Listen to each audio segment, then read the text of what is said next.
మనతోటి వైసీపీ నేత అధికార ప్రతినిధి రేగిడి లక్ష్మారావు గారు ఉన్నారు, ఆయనతో మాట్లాడదాం. లక్ష్మారావు గారు, గుడ్ ఈవినింగ్ అండి. సార్ గుడ్ ఈవినింగ్ అండి. రేగిడి లక్ష్మణరావు గారు, okay sorry sir, Regidi Lakshmanarao గారు, గుడ్ ఈవినింగ్ సార్. లక్ష్మణరావు గారు చెప్పండి, పోలవరం ప్రాజెక్టు గతంలో మీరు ఎందుకు పూర్తి చేయలేకపోయారు ఇన్ టైంలో? ఇప్పుడు చంద్రబాబు నాయుడు గారు పూర్తి చేస్తాం మేము 4 సంవత్సరాల్లో అంటే మీరు ఎందుకు మాటల దాడి కొనసాగిస్తున్నారు చెప్పగలరా?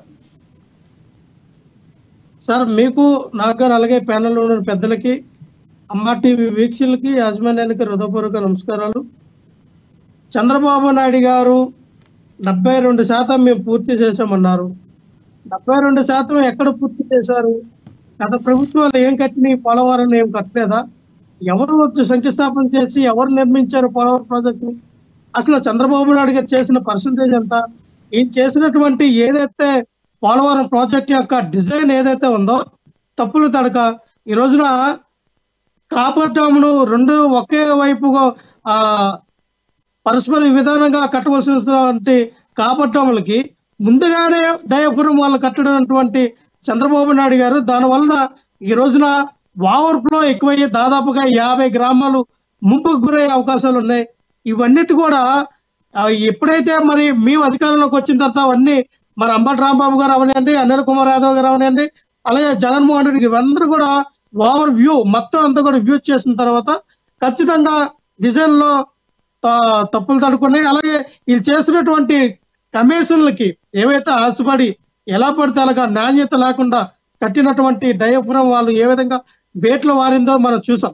దాదాపుగా వీళ్ళు చెప్తూ ఉన్నారు 35 నుంచి 40% మరి కూలిపోయిందని. అంటే దాన్ని కట్టడానికి అక్కడ ఉన్నటువంటి ఇంజనీర్లు కానీ ఆ యొక్క సంబంధించిన స్టాఫ్ అందరూ కూడా ఏం చెప్తా ఉన్నారు, 4 సీజన్లు పడుతుంది అంటున్నారు.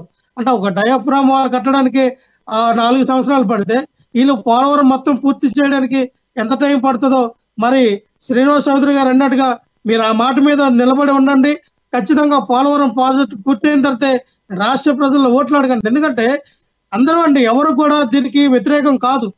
1,50,00,000 ఎకరాలకి ఉపయోగపడినటువంటి బహుళ సార్థకమైనటువంటి ప్రాజెక్ట్ ఇది ఖచ్చితంగా సెంట్రల్ గవర్నమెంట్ టేకప్ చేసుకుని. లక్ష్మణరావు గారు, గతంలో మీరు ఏదైతే చెప్పారో మేము పోలవరం 2021లో పూర్తి చేస్తామన్నారు ముందు, తర్వాత 2022లో పూర్తి చేస్తామన్నారు.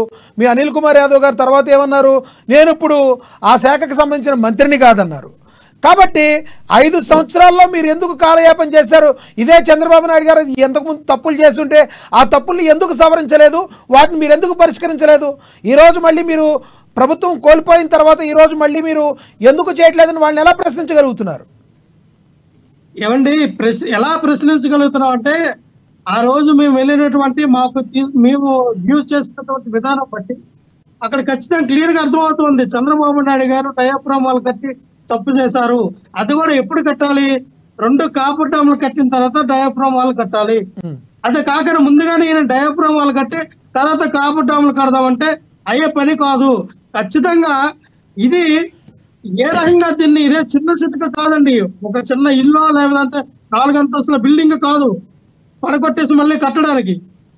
అది చంద్రబాబు నాయుడు గారు కూడా తెలుసు. ఈ రోజు వెళ్ళి చంద్రబాబు నాయుడు గారు నిన్న ఎక్కడైతే పోలవరం మొత్తం విజిట్ చేసి వచ్చిన తర్వాత ఏం మాట్లాడాలో ఆయనకు అర్థం కాల. కళ్ళు బయర్లు గమ్మాయి. అసలు ఏంటి ఇంత తప్పు చేసామా, ఇంత చారిత్రాత్మకమైన తప్పిదం నేను చేశాను అన్నట్టుగా చంద్రబాబు నాయుడు గారు లోపల ఆయనంతలో ఆయన కృంగి నశించిపోయారు. ఏం చెప్పారండి, సార్ ఎంత ఖర్చు అవుతుంది అంటే ఇప్పుడే నేనేం చెప్పలేను. ఖచ్చితంగా దీనికి ఉన్నటువంటి ఇంజనీర్ అలాగే దీని మీద పనిచేసినటువంటి ప్రాజెక్టు వర్కర్స్ అందరూ కూడా ఎంత అవుతుంది ఎస్టిమేషన్ అయిన తర్వాత ఖచ్చితంగా ఆ ఫిగర్ మేము చెప్తామన్నారు.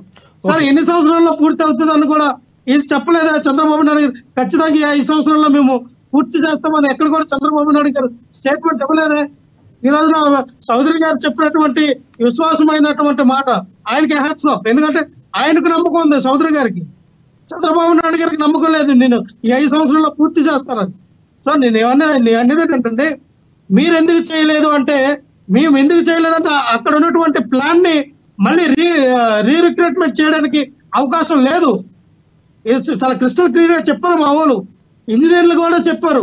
దీన్ని ఏ విధంగా మనం తీసుకెళ్ళాలి, ఏ రకంగా మనం ఆ ప్రాజెక్ట్ ని టర్న్ అప్ చేస్తే కుడివైపు ఉన్న కాలువ ఎడమవైపు లక్ష్మణరావు గారు లక్ష్మణరావు గారు 2019 ఒకసారి 2019లో మీరు ప్రభుత్వాన్ని స్థాపించారు.